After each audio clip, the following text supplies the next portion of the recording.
Welcome to AAA Mend Meditations.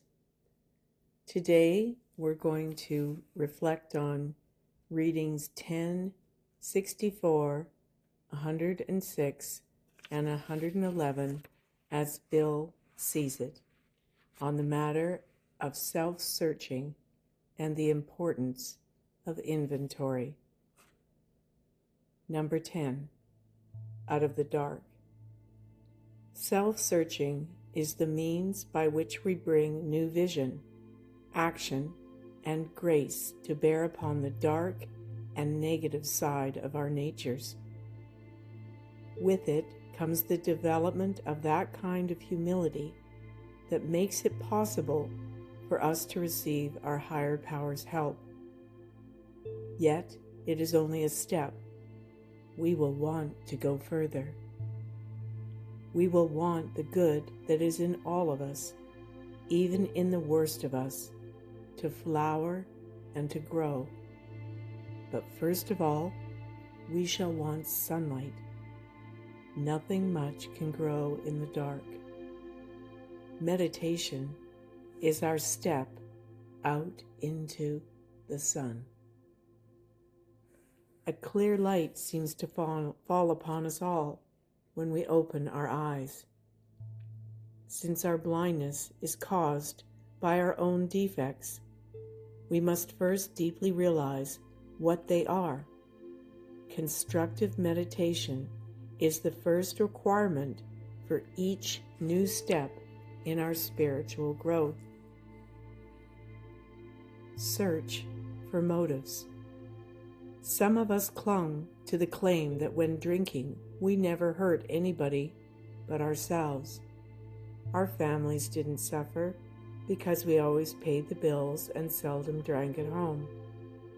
Our business associates didn't suffer because we were usually on the job.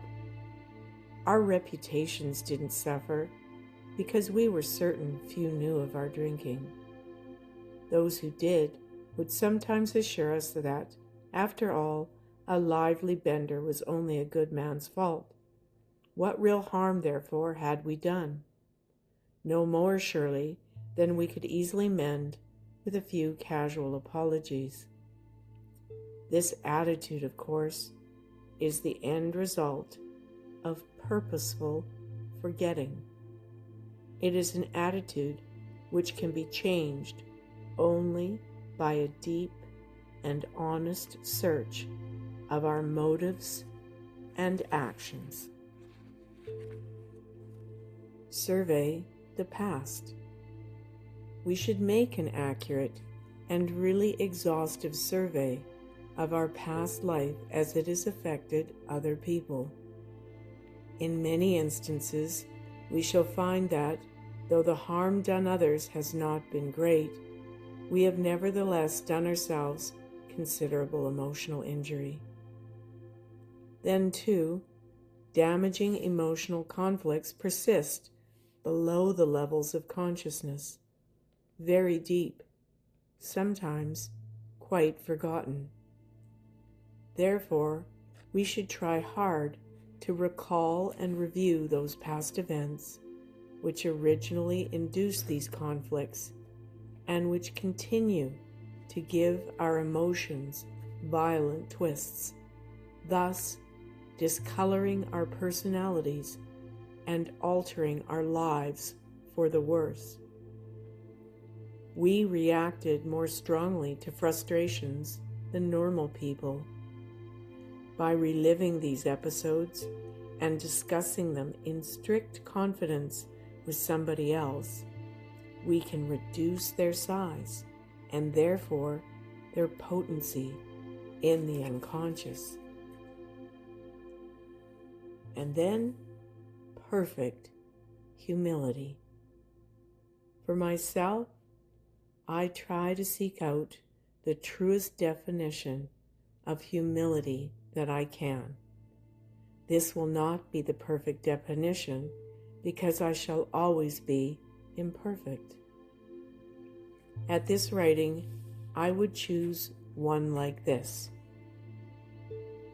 Absolute humility would consist of a state of complete freedom from myself, freedom from all the claims that my defects of characters now lays so heavily upon me.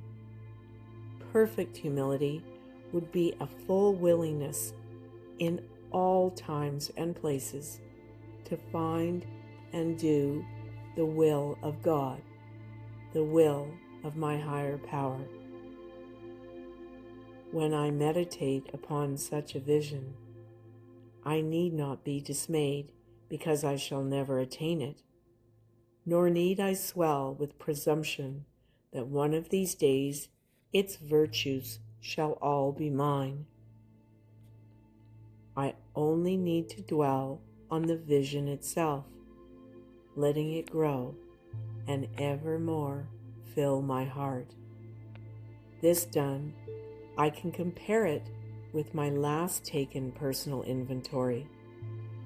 Then I get a sane and healthy idea of where I stand on the highway to humility.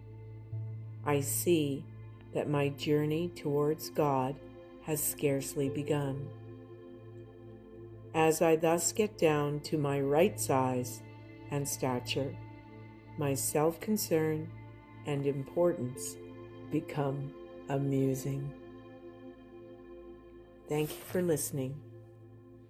The end.